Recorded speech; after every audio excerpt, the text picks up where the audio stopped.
All right, well, Neil, firstly, thanks for welcoming me to your home and spending the time with me today. So I'm super keen to dive into the mindset of an Olympian. It's my pleasure. It's just I was really looking forward to not only obviously delving into some of the things that kind of make me tick, but it's something I look forward to, and hopefully we can get some we can go into some of the depths of the past. No, I'm sure we will. I mean, let's start with your will to win as a youngster. So you talk about this in your book, Life in Judo, and you kind of said from a real early age you had this innate desire just to win, and not just to be good, but to absolutely win. Do you know where that came from? Like, who installed that in you, or was that just something you felt was naturally given? Yeah, I think that's something that's naturally there. I mean, some of the great champions that I kind of see now out on the circuit, they all seem to have that same kind of will to win, and it doesn't necessarily mean, because I always look at the great champions and I think, for me a great champion is somebody who can still be humble, even in defeat, and I always watch them, these great champions. When they're winning, they're fantastic, and then when they lose, it doesn't always bode well. And so how they handle defeat is a big one for me as well. It's not just the winning, but also how they handle defeat. But it doesn't mean that they like losing. It just means that they handle it better, and then they redirect it so that they become a winner again. And I think that once in there, if you're a winner, you're always a winner. And it's like now I have different things that a different life. So when I finished competing at 31 years of age, my life went in a different direction for coaching, and I wanted to be the best coach in the world. It was one of those things where I wanted to produce champions, and I wanted to do it well. And then when I went into commentary, I wanted to do that well. I didn't want to just be normal. I wanted to, and I think that's a passion. I think it's from the heart, and I was talking to somebody a couple of weeks ago, and we were just talking about, he was interviewing me actually, and he said, "You're so passionate still about the sport. After all these years, after 50 odd years of doing judo, I'm still passionate." And I like to think that bodes well from everything that I've done in the past. And now it's still the same, because I still want people to do well. I want to be able to, if I do a podcast or if I do commentary for anything, I get nervous, and it's a nerves that serves me well, because I want to do it well. I don't want to do it badly, So I think it's something that's inside, and I've noticed that it's inside all of these great champions. They all of them have that kind of will to win. You play tiddlywinks, they want to win. If you no matter what you do, if it's a quiz, you want to do well. If you're doing sport, if you're running or whatever it is, you want to do well. So I think it's inbred. That fear that you mentioned of being normal, I work with a lot of guys who have that same fear. They might not be Olympians or athletes, but they want to do something with their life, and the older they get, 30s, 40s, 50s, they start to realise that they are living a very kind of normal life. What kind of advice or guidance would you give for just a general population guy who's got a 9-to-5 job, who knows there's a little bit more to life, and like I say, he might have gone past the point of being a top class athlete, but how does someone squeeze the most out of life in the fear that normality doesn't consume them? I think realistic goals, I think that we need to be realistic with our goals. And I think that it doesn't mean that you can't aim high, but I think that, I know that for a fact, it would be impossible, no matter how much I trained, to run sub 10.5 100 meters, or, get anywhere near a 2.5 hour marathon. It was, even when I was running at my best, I knew my limits, or I knew around about where my limits were. So I think realistic goals are important. And I think that to anybody out there that wants to do well and wants to improve, we all have personal goals, you know, but I think that if you've got a particular direction that you're going, and you know, for example, if you start badminton, or if you, or if I started writing, like when I was writing, I mean, I'm not a writer, but when I started to put pen to paper for my first books, I had to do my research, and I had to work really, really hard at it. You know, I had to work harder at it because it wasn't something that came naturally to me. And I think that most people find that things don't come naturally. You know, it's not something. You know, we all have something that we excel at, and we kind of know where our limits are there. And then we have things that we dip into, and we don't always know our limits. Good coaching. If you get good coaching and you know, good advice as to where your limits might be. Yeah, the limits is an interesting one though, because again, as a youngster, you know, if you'd have said Olympic medal, you know, some of your teachers or role models at that point said, "Well, Neil, feet on the ground, mate, that's not going to happen." Yeah. You know, how do we find our limits? Do we find them more in failure than we do in victory? You know, do we test and try and see what we've got, come back, review, and say, well, actually, I can do a bit better, I can push a bit further? Because yeah, it's difficult when we talk about being realistic, because we don't want to kind of quash guys' ambition, but also it's like, you're right, it's like we've got to be careful that we don't aim for something that's never ever going to happen. I think it kind of rolls off the tongue, doesn't it? You know, we see it a lot with parents. You know, they take their youngsters to rugby, or they take them to soccer, and you know, and we see it a lot with the judo as well. They bring them into the judo and they go, it's going to be world champion. You know, it kind of rolls off the tongue, you know, but not knowing what the different levels are, or how difficult that job's going to be, you know, but it kind of rolls off the tongue. And then as you start to go through the different levels, then you realize how difficult it is to become number one in the world. I mean, first of all, of course, it's number one in the UK, all right, and then you've got to qualify to go out to international tournaments, and then you go into World Cups, which then qualify you for Grand Prix or Grand Slam tournaments. And then if you start getting points at Grand Slam tournaments, you get a world ranking that then qualifies you for the Olympics. There are a lot of different levels there, you know, that somebody, their little Jimmy or their, you know, daughter might be number one at their age group in the UK, or they may have a medal, you know, but there's a lot of different stages. And I think that what we have to do is we have to realize that there are a lot of different stages in different parts of our lives, you know, and just realizing that, you know, if I get to this part here, then it can take me through to the next level. And, you know, and I keep an open mind about that, and I'm not scared to go into something that I'm not very good at, you know. I'm not scared to do that. And I often do it just, and it humbles me, you know, and I'll go into a situation where I'm learning, and I need to learn the fundamentals, the basics, the principles of it, and then take me up to the next level. And then, you know, to get to be the best in the world, slightly different, you know. I think that's another realization. Yeah, I like that though, because like you say, you can take that lesson and apply it to any area of life, can't you? Like this idea of levels and stepping up. But the one key thing for me there is, like, you have to show up for that to happen continuously. So you can't drop out when things get tough. You have to deal with the setbacks. Because you talk about the setbacks, you know, when you didn't get the gold in Moscow, right? And that devastated you. And this was my first insight to your mindset. You were like, I lost. It wasn't like I came second. It wasn't like I got a silver medal. No. It was, I lost. Devastated. Yeah, devastated.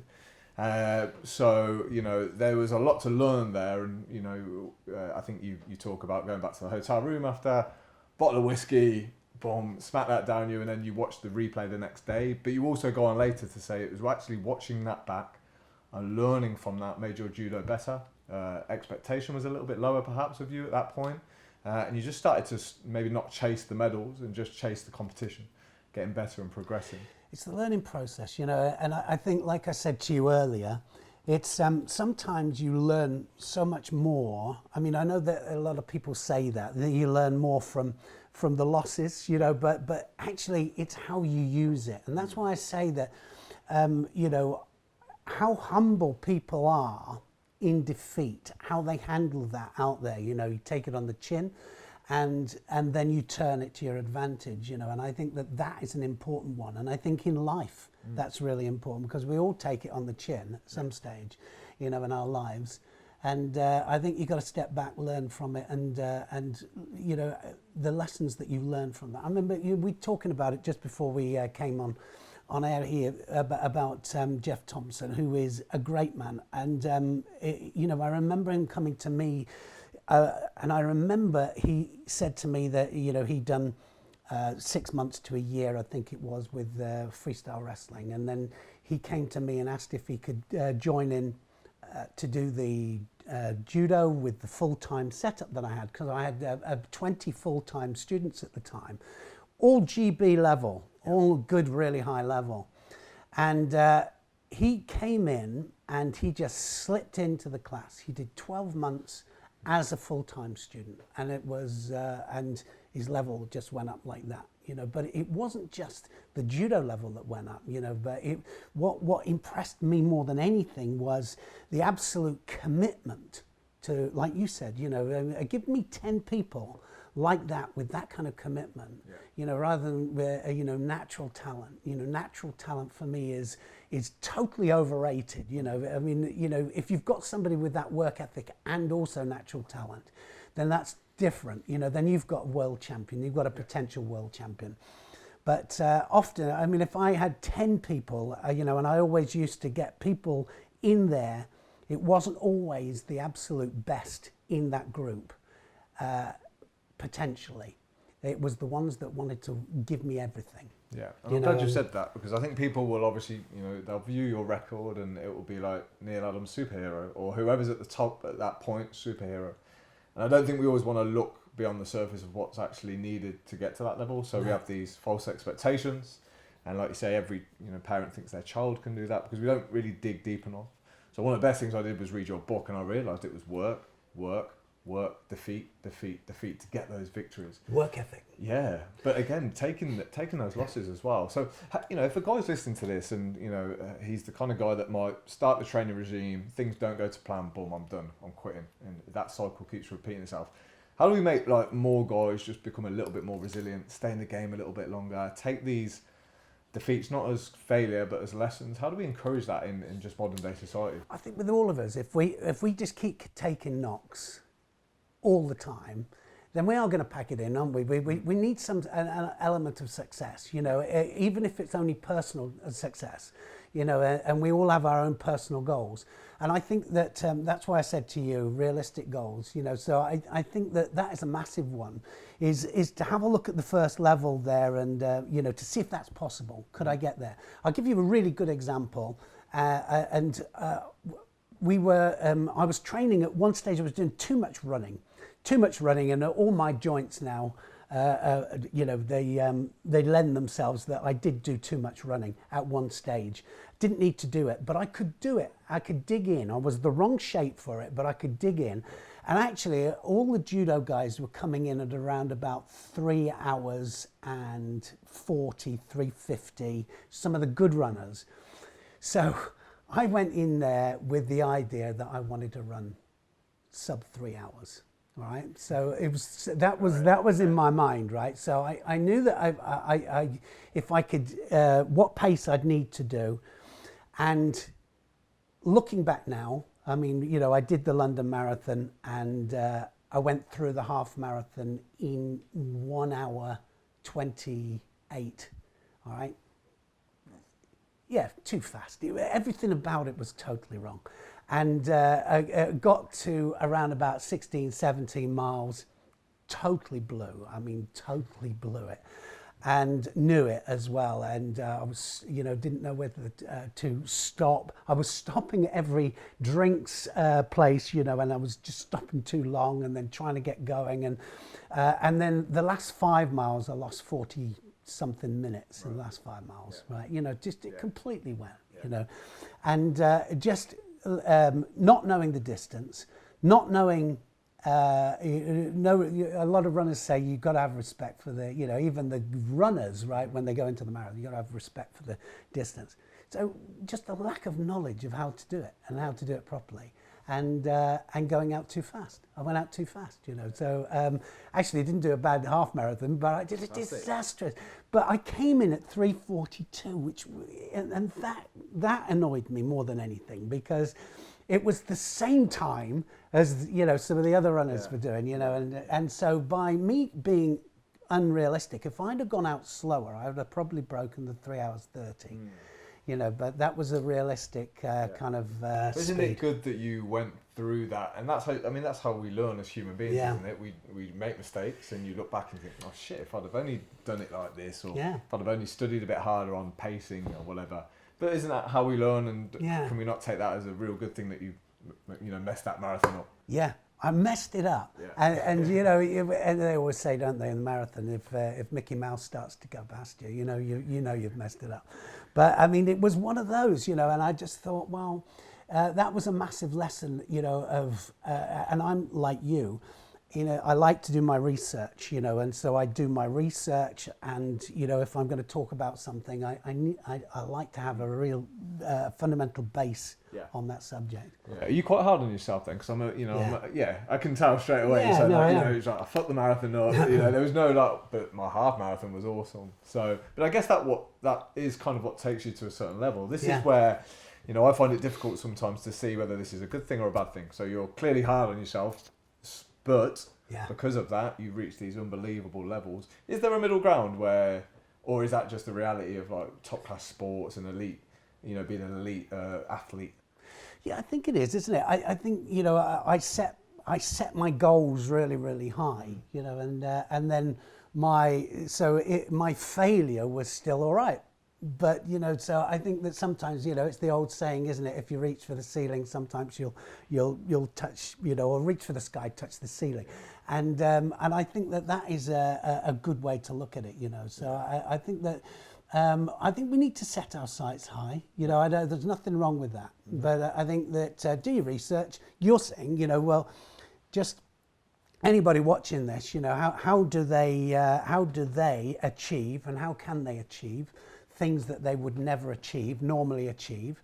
And I think the way to do that is by having a look at what you want to achieve, and making sure that you've got a really good foundation. Foundation, I think, is like with anything, is really, really important. Yeah, absolutely. Did you repeat the marathon? Because the way I would view it is like, that's your marker. So now you've got something to beat, 3:42. Yeah. And I like that way of doing things. You know, you go out, you cast the net, you see what happens, and then you've got a realistic expectation. Otherwise, where do we pitch our expectations? You know, do we look at somebody else, or do we just do things ourselves and say, that's what I need to be? It's that you versus you whole concept. I wish I had.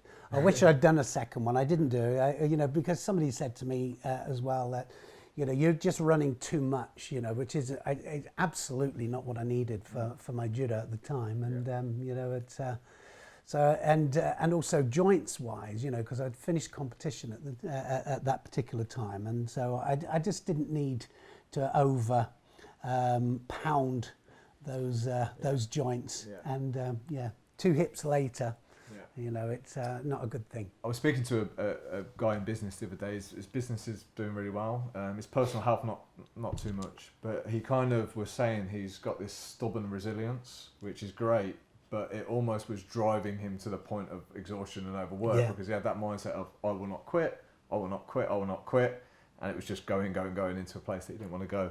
What area of your life, or do you currently do or did do, that you can kind of resonate with that way? You were just so tunnel visioned that you're actually probably doing things to the detriment of your own health versus stepping back, and that might have helped. That was a massive thing for me. I mean, if somebody had to step on me and they had to stop me from doing too much, because I overtrained, you know, so I was always somebody that overdid something, you know, overcommitted. So it would be an extra training session, you know, and it would be an extra hour and an extra, and that little bit harder.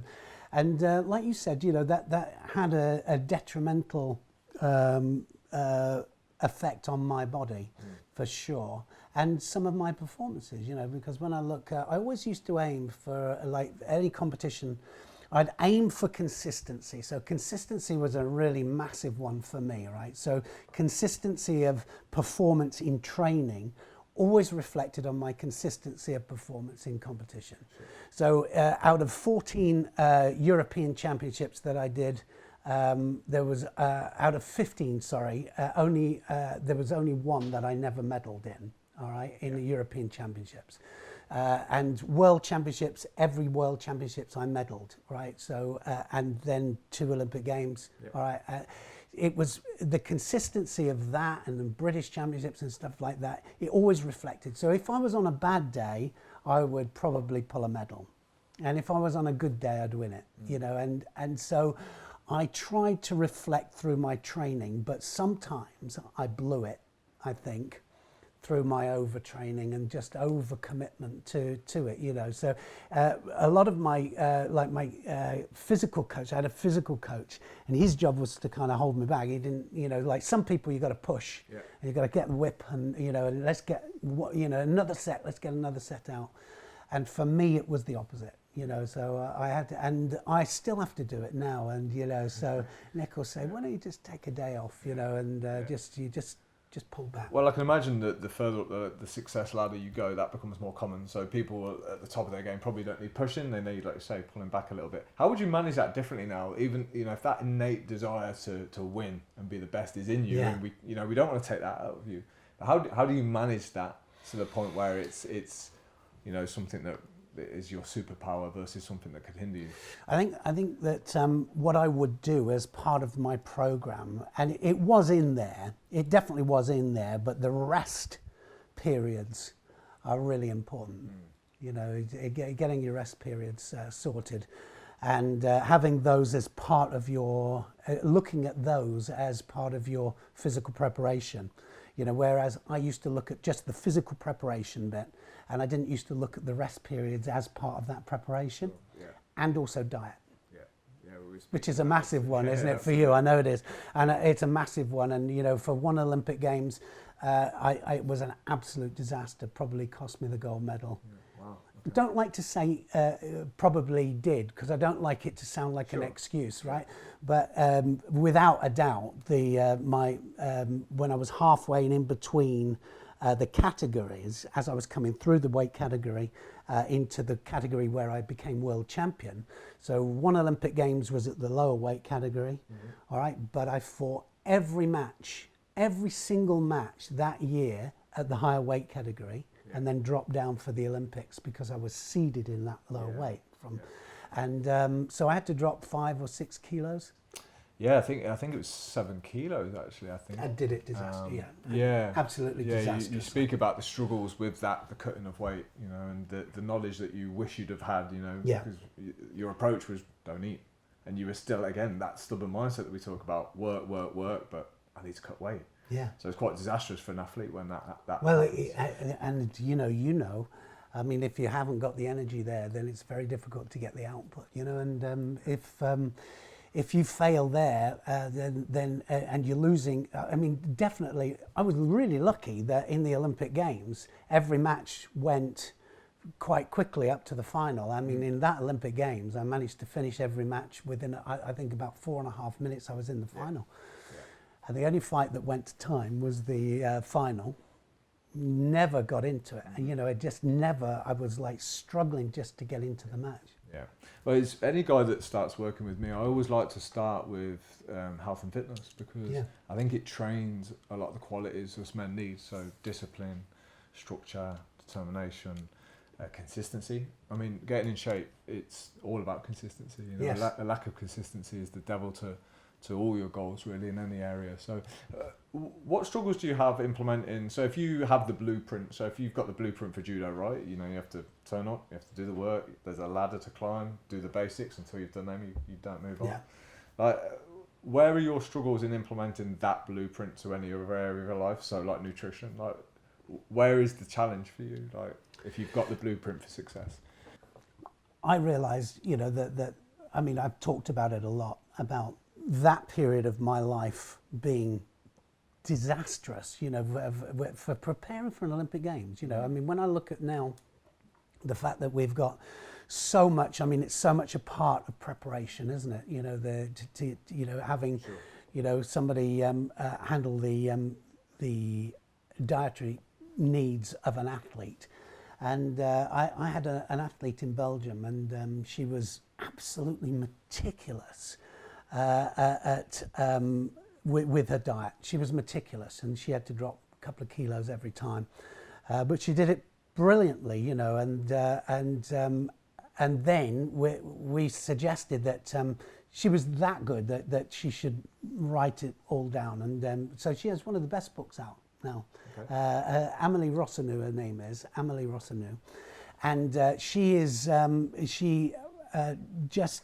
she wrote it all down. It was her project and her study, and then now she's one of the top people in Israel because she married an Israeli lady, and so from what my mistakes that I made, I'd say, coming into those Olympic Games, I would say that I if I could do it again, I would get somebody not just on the physical preparation side, you know, because remember, this is 35, 40 years ago, and I was really quite advanced, you know, with my physical preparation, and, you know, I triple phased my training. I had a really good coach that gave me, you know, so much good advice on the physical side of it, not just on the judo side of it. I was very, very lucky, and so a lot of preparation was done, but a massive mistake was made. Yeah, well, I think things have advanced so much, especially in the world of training and nutrition. But if you could go back to your 20-year-old, you know, if Neil Adams was coaching Neil Adams of 20-year-old, what advice would you give him on the mat, and what advice would you give him outside of the mat in normal world? I think that on the mat, I definitely to regulate my rest periods, you know, not run. I probably wouldn't run. Okay. I wouldn't run. It's not needed, you know. There's so many cardio supplementary things that we could do, and I would, if I did any kind of running, it would be sprints, you know, where related on grass, soft surfaces, and I would definitely dietary as far as that is concerned, you know, to have that much better sorted, and I would advise my 20-year-old self not to drink alcohol. I wouldn't have drank alcohol, you know.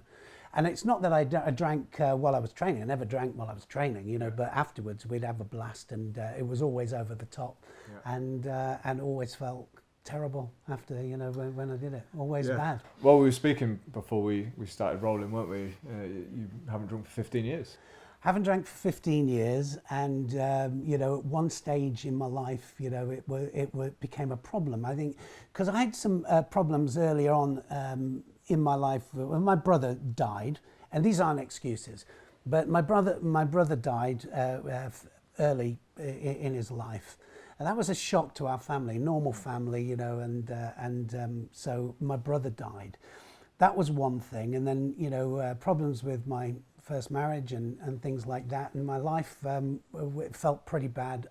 It kind of led to a situation where I was probably starting to drink too much, and then got to a stage where I realized in myself, you know, that it was definitely a problem and I had to do something about it.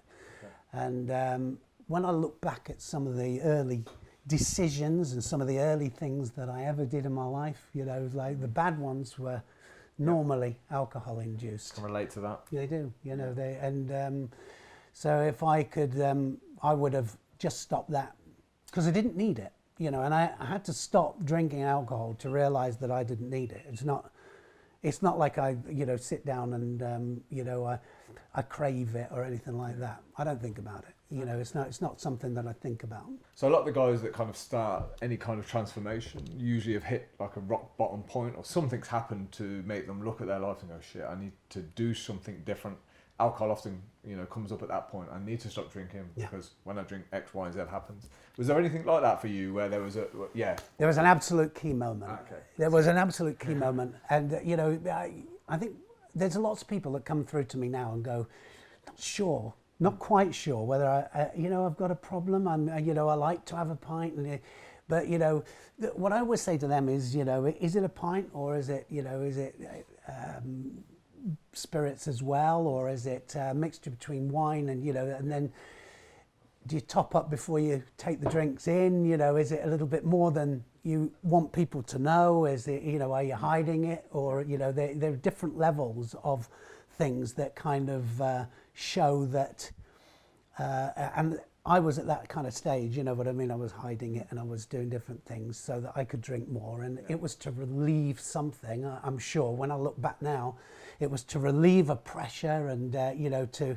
it's a lot of people when they come up to that 6 o'clock moment, it's I just want to knock the edge off, but it is knocking the edge off what it's all about. And I think that's for me. I knew that I got a problem with it. At some stage, I'm going to have to do something about it. My key thing, what happened was I was working in Belgium, and so I was in charge of the Belgian team. We bought a Belgian team, the Belgian team. We drove them over from Belgium to a training session that was happening here in London.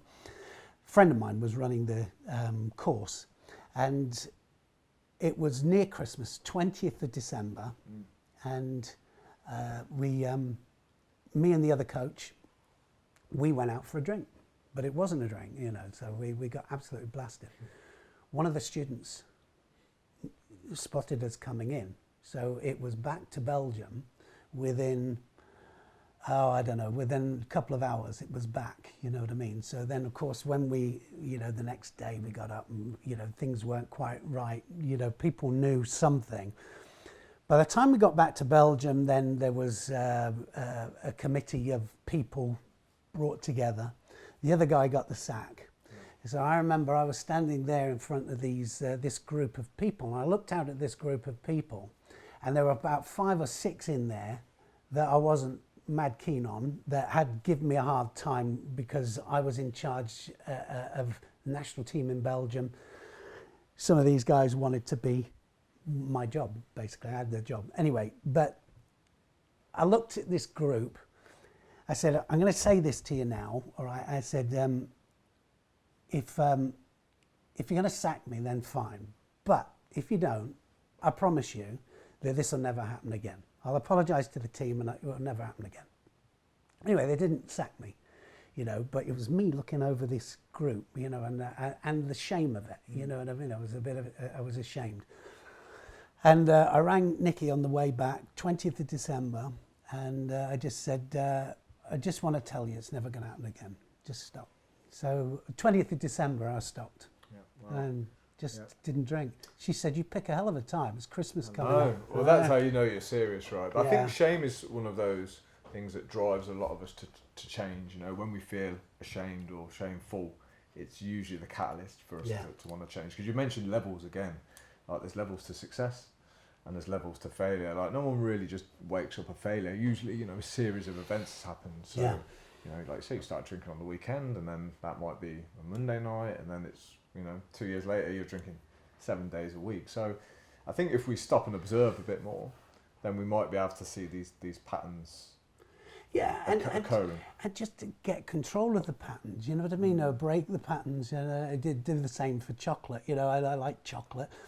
And so sometimes it gets a little bit too much and I'll just say, I'm just going to have a break and I do it. But I'm able to, and I'm really lucky that I have I have this mindset that once I decide to do something, I just stop it and I can do that. Yeah, I'm not sure if it's luck. I think it's something you've developed over the years. I mean, you've worked hard to get where you are, right? So, we were speaking about this. It's like talent versus hard work versus luck. I know there's a mixture of all of those things, but there's a direct message through your work and through your book about hard work. Like it's always mentioned, it's always there. It's in everything that any success that you've seen in your life. There's the foundation is hard work, and I don't think we should ever lose sight of that. It's when you talk about teaching judo as well, you talk about basic moves, basic throws, and I think life can be presented in that way too. It's like, look, gentlemen, like you've always got to watch what you eat, you've always got to watch what you drink, you've always got to keep active. Yeah. And I think if we can keep those, I think it's keeping it under control. And I always say to my students, that if you want to achieve something, that my job as a coach now, And it was when I had this full-time group that used to come in, and I said I had to explain this to some of the best students there, and I say, you've got to understand this isn't just for you. All right, I'm doing this. All right, so my job as a coach is to improve everybody that steps foot into this dojo.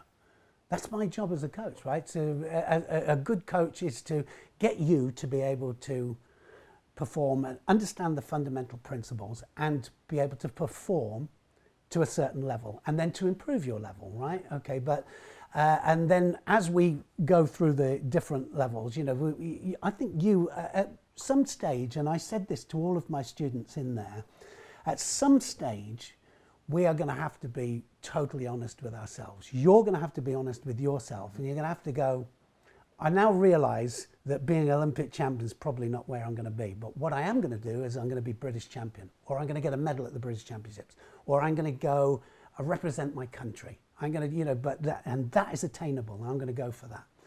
And I think that, you know, that was one thing that I said to them, and every one of them went through that process of being honest with themselves, you know, in the end, you know, and then as they came to the end of their career, and I said to them, you know, hopefully this will put you in good stead, you know, to be a better person, you know, because this is going to, you're going to take this with you. So every one of those full-timers that was with me always comes back, you know, and that is testament really to what we had there. You know, we had this great group of people. Two of them are now in charge of the British team that are out there, you know, so, you know, and then one's in charge of the Welsh team, you know, so like these students are out there, you know, and putting back in.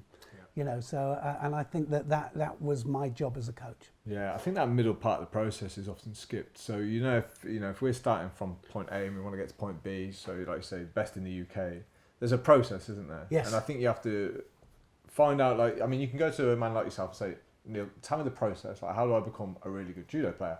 And you say, well, you know, you do 4 times a week, you eat well, you get your weight down, and you've got to ask yourself honestly, am I willing to do that? Because for me, a lot of the goals are found in the process. So they can become the goals. Like, I want to be the kind of person that trains 4 times a week. Yeah. Because they will take you to good places, won't they? There's no point having these aspirations of, I want to be a great judo player, but fuck doing judo, I'm not doing it. You know, It's not happening. So I think we have to get honest from that point. And I think this is where a lot of guys will drop out. It's like the willingness to do the work always has to be there. You know, for me, a massive one is the commitment. Yeah. You know, so you turn up, and turning up is key. It's massive. It is, but you know, but actually stepping through that door and making that commitment is a massive one. And I think that once you've done that, you know, you step through that door and you go, right, okay, now, you know, I'm on, right? And you're going to have 100% of what I'm going to do here, you know, and then at some stage we're going to have to get to, like, so if we're striking, for example, and I always wanted to be a better striker, right? You know, because like striking on a bag, I can move a body, you know, when it comes to using my hands and throwing a body, and I can propel it. But I can't do it with the striking, and it really gets on my nerves, right?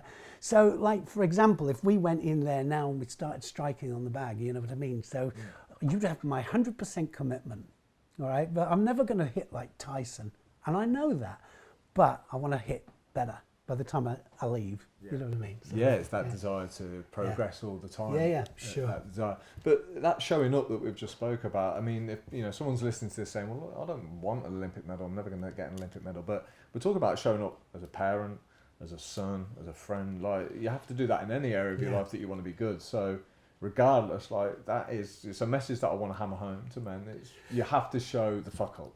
Well, exactly. But I mean, we were just talking about it, weren't we? About you coming in and just trying some judo and coming in and just doing the actual physical, grabbing hold of somebody. It's not like any other martial art in is that it's body on body. So you haven't got 100% control of what I do, all right? Okay, so you've got to try and control what I do as well as control what you do.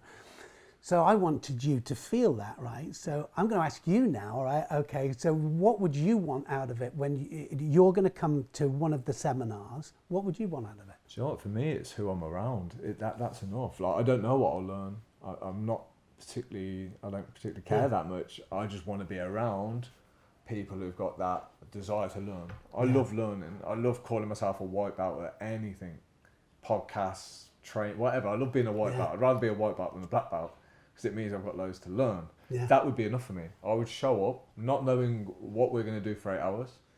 I'd be prepared to get my ass kicked because I know I'm going to learn. And I just see it as opportunity. Like, you can go and train with Neil Adams. Fuck yes, let's go. It's such a rare opportunity. And one of my downfalls as a coach is I get frustrated because I want other men to have that desire in whatever area it is. Like, it doesn't have to be training. Just want to learn, want to grow. And there's people out there like yourself that, like, if you ask them, they will help you. Yeah. There's good men out there that will help other men, younger men, and lead a line. And I think this is really important. Mentorship, coaches. I'd be lost without them. The likes of yourself, Jeff Thompson, Matty Evans, people that you can read about, learn. And now we're spending time together. It's like, wow, this... It's desire, isn't it? I think desire, one of the most frustrating things is when you've got natural talent there. Natural talent is not taking it by the proverbials and running with it, and you go, well, why? And I had natural athletes in my full-time group there who could come in, not train, do the same as the others, and they'd still beat them, right? Yeah. But they didn't get my attention, right? The ones that really gave me 100% were the ones that really got my attention. Yeah. And so, having that desire and that's what I love about coaching is you can coach at different levels.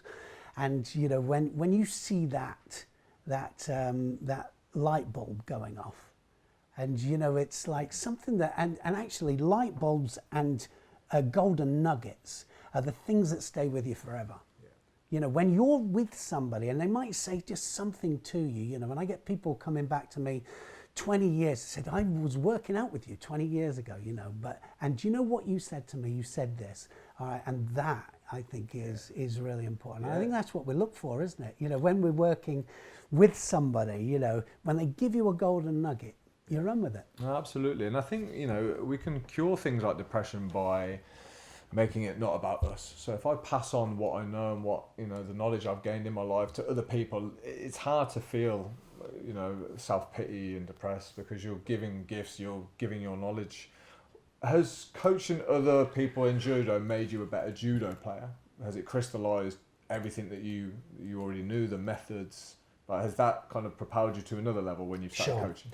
Absolutely. I mean, it made me look at my own judo and made me look at certain things that I would have done differently as an athlete, and certainly we were just talking about the rest periods, and overtraining.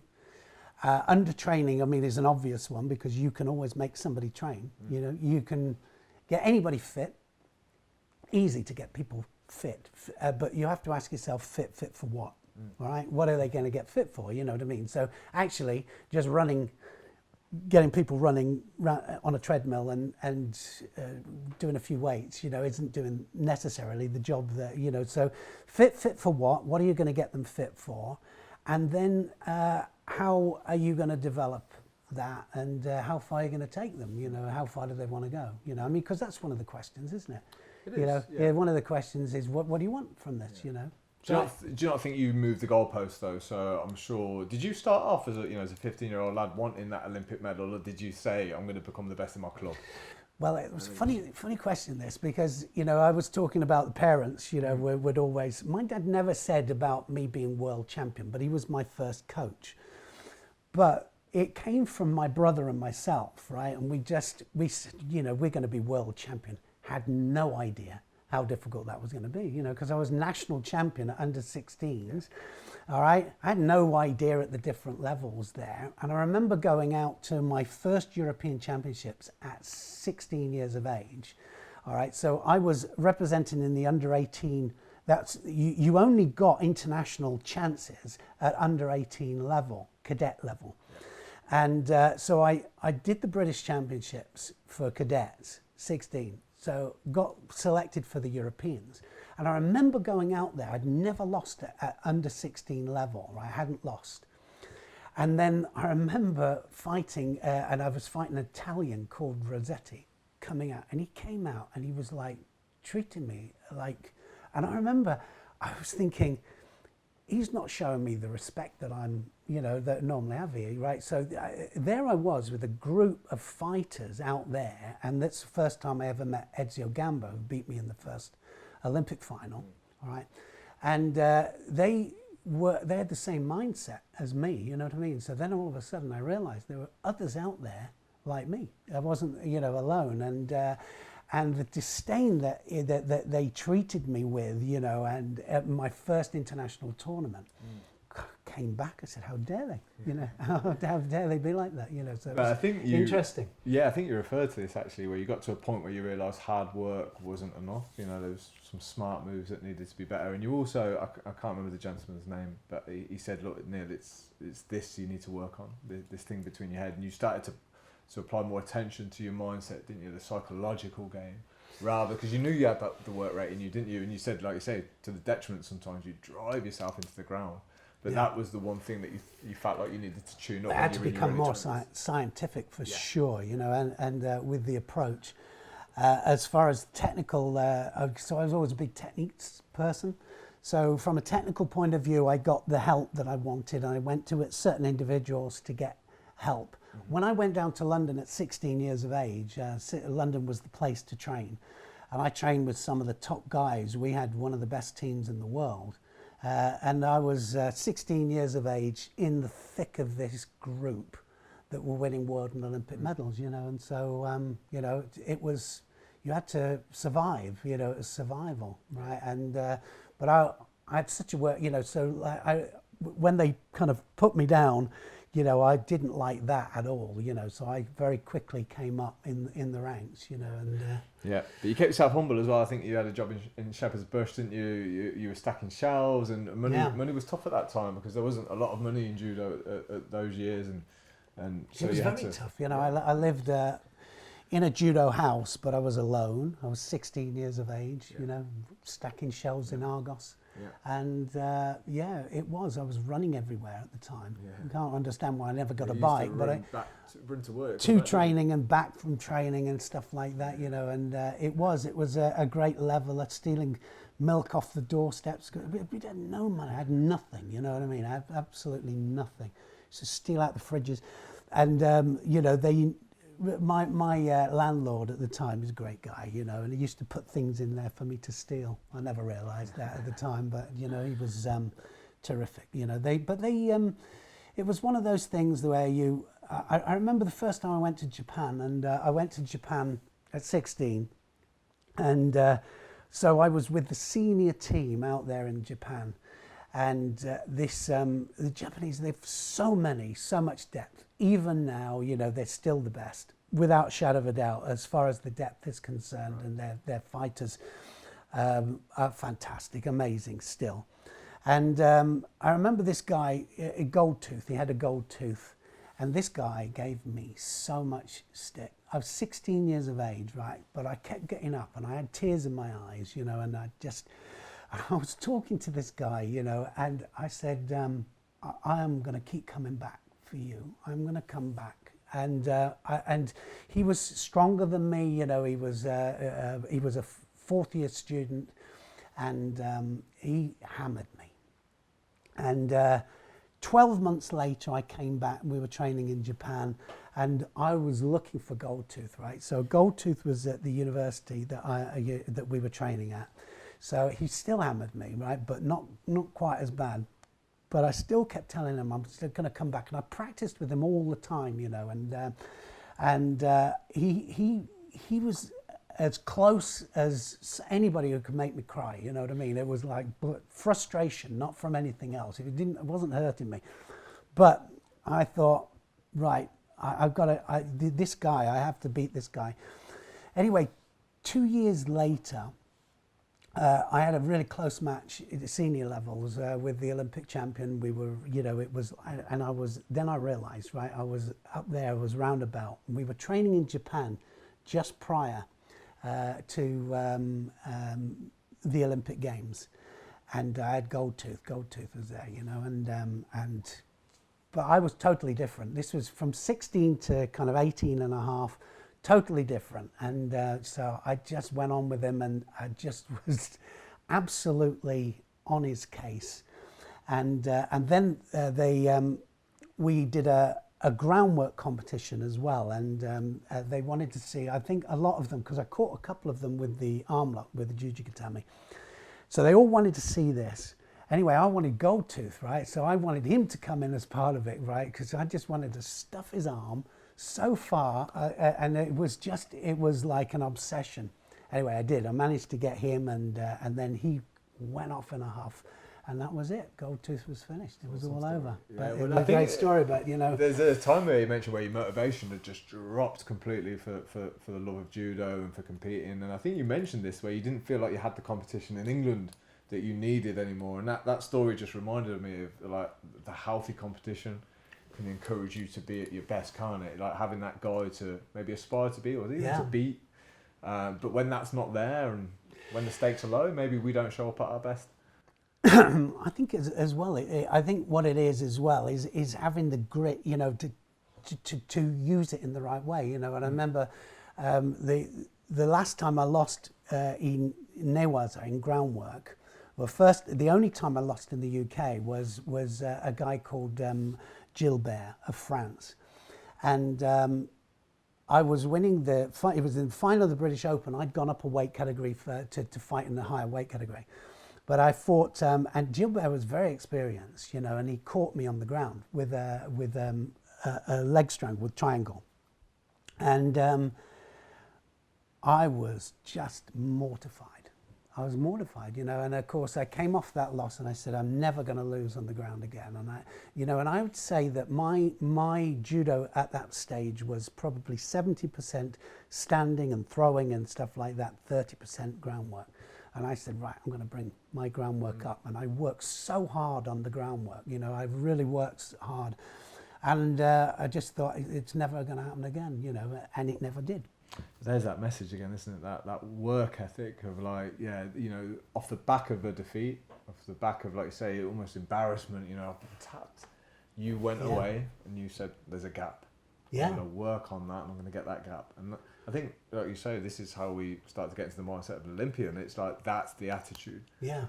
Well, I was mortified, you know. I remember I was sat there mortified after the match, you know. And I remember a guy called Brian Perriman, who was part of my club in Coventry. Brian Perriman came up to me, you know, and he just said, you really needed that, and walked off. And I never forgot that, you know, and I thought, what did he mean by that? Why would he say that I needed that? I didn't need that, but I did, you know, and he was right. How do you replicate this now in modern day life for you? You know, this will to win, because I'm guessing it hasn't disintegrated. I'm guessing you're still committed, driven. Like, how do you get the same highs, or is it not a realistic target to get those highs of, you know, being... I don't think you can ever get the same highs, you know, and I tried to do it with the coaching and stuff like that, but I have a totally different life now, you know. I mean, the second part of my life is totally different. I mean, it's 100% my family, Nikki, my wife, is, and, you know, our kids, my son, our grandkids and stuff like that is 100% there. And, you know, we work so well together, you know, so I've got to, but they'll tell you, you know, that if it comes down to like me putting my mind to something, it's still the same, you know. So if we do something, we want to do it well, you know. If we renovate the house, or if we want to achieve within business and stuff like that, we want to do it well, you know. And so you know, we both of us, I mean, Nikki is a former Olympian. She was at the 96 Olympic Games for Canada. Okay. And so also judoka, and she was Pan American champion, 7 times Canadian champion. So she's got, you know, she was there, and so she understands my mindset. Yeah, she knows exactly how to tweak me. But I guess that's one of the attractive qualities about you, right? It's like a committed guy. I mean, you know, if you ask any woman out there if they want their man to be committed, I'm guessing they would say yes. So it's where you apply that commitment. Some guys are committed to watching TV. Some guys are committed to going down the pub most nights. Yeah. Some guys are committed to being an Olympian judo player. And I think it's where you direct your attention. It is. It's where you direct it. Like I say, I'm an Olympian family man now, you know, and my family are #1, and they all know that. Yeah. And but you know, she knows also that if I don't go in the gym every day, that I'm a pain in the ass, you know what I mean? I am an absolute pain in the ass, and it makes a difference to me psychologically, you know. So I like to be physically in good nick, and sometimes, you know, whereas before I used to have a drink or, you know, to knock the edge off, I'll go in there and it knocks my edge off, and that's so much better. Cool. How do we go about creating better men in the world, in England, closer to home? How, you know, where do we start in helping people become better? I think a lot of it comes down to the coaching. You know, it's no matter what it is, whether it's in business, whether it's you know, within sport, whatever we do, we need good teachers. If I asked you now, you know, for you to remember the one teacher at school that really taught you something, right? And you kind of, you know, you have to think about it, but you come up with one or two. Yeah, you got one. Yeah. And it's because he hit you with those golden nuggets, all right? And the things that he said to you resonate now, you know what I mean? And probably a part of your life. And that's a good teacher. Yeah. And I think that that for me is delivering those golden moments and those golden, you know, pieces of information that we carry with us are important. And I think that no matter what we do, get a good teacher. Somebody who's going to, you know, that gets you thinking immediately, you know, and it might be just a conversation, right? But when you're talking there and you go, he knows what he's talking about, you know, it's like, I'm going to learn something here. And I think that that's really important. Yeah, absolutely. I can say the teacher, Mrs. Porter, her name was, she was a little old lady, terrifying she was a disciplinarian, but she got me my best grade. She taught me that if you focus on something and you discipline and you go away and you do your homework, because I dared not do my homework for this lady, she was ruthless, and that's the only teacher I'd do my homework for. But I got a B in maths, that was my best grade. Did you like her? Yeah. But you don't, yeah, I did, but you know, we never had a conversation. Respect. Oh yeah, there was a bit element of fear there. There was an element of fear, but I liked her because everyone else in the class was scared of her. So that you know, we were there to get better. You know, we weren't there to mess about, and as much as, because at school, if you can, you will. But I think it's, you know, a lot of this, isn't it, as well, is because part of my job as well as a commentator now, for the International Judo Federation, I'm referee supervisor. So they brought in some of the top athletes in the world, so world and Olympic champions, to work alongside the referee commission so that we have equal say to the big tournaments that are happening, right? So like an ex-competitor's mindset to certain things, interpretations of rules, sure, might be a little bit different than somebody who hasn't had that level, right? So it's a good balance, it's a really good balance.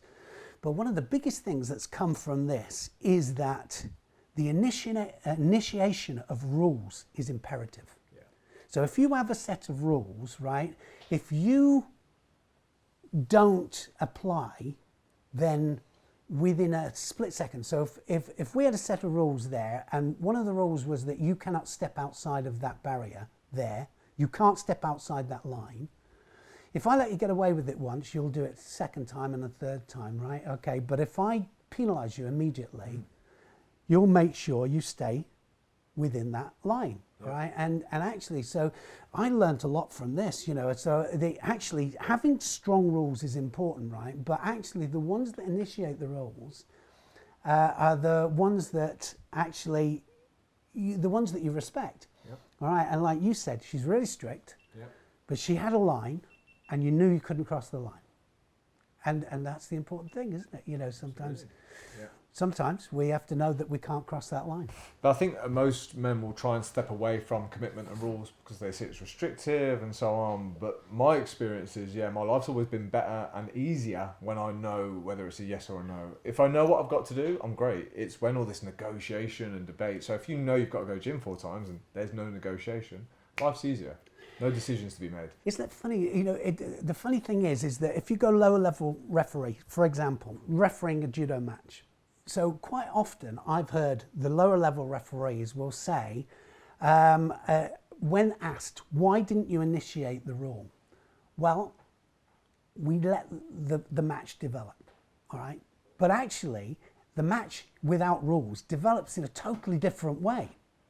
All right, so actually without initiating a rule, it's a free-for-all. all right? So you can go, I can go, you get away with something, I get away with something, then and it escalates, right? Actually, you've got to keep it within, and it develops better within a set of guidelines, you know. And so I'd say that's a big thing that I've learned, is that within my coaching, I coach, you know, with an open mind, but sticking within the rules, you know what I mean? And we can go near the edge, but not always breaking. No, absolutely. And when I do my judo day with you, that will help me when you say, Alex, these are the rules. Yeah. Do this. That's for me is good guidance and good mentorship as well. So we'll finish on this talking about rules. What are Neil Adams' basic rules for life now? My basic, for me, it's to spend as much time as I possibly can with my family, good quality time. So that's one half of my life. Yeah. And the other one is for us to, we're trying to, at the moment, from a technical point of view, save judo or help judo in the world and in the UK develop, right? So rather than, you know, going in there to save, you know, like British judo, on the men's side, we haven't had a medal for quite a long time at the Olympic Games, you know what I mean? So not trying to save it there, but trying to build from the technical point of view of building the base and increasing the skills base throughout the world, right? So us as a company, NA Effective Fighting, is all about building skills base and improving the level of coaching throughout the world, you know. So that's what we're trying to do as a company, and I think that if we can do that, then we improve judo, you know, everywhere. And it's not just about improving one element; it's about improving the whole lot. Yeah, and I'm going to leave with this statement that I read in your book, which I thought was fantastic. It simply said, like, if you want a better life, basically, you raise your minimum standards. And I thought that was great, because you can apply that to any area, and your life's going to get better when you do that. It will, absolutely, 100%. Neil Adams, you're a good man. Thank you for your time today. Thank you. It's been an absolute pleasure. I've enjoyed it. Thank you, mate. Thank Cheers, you. Man.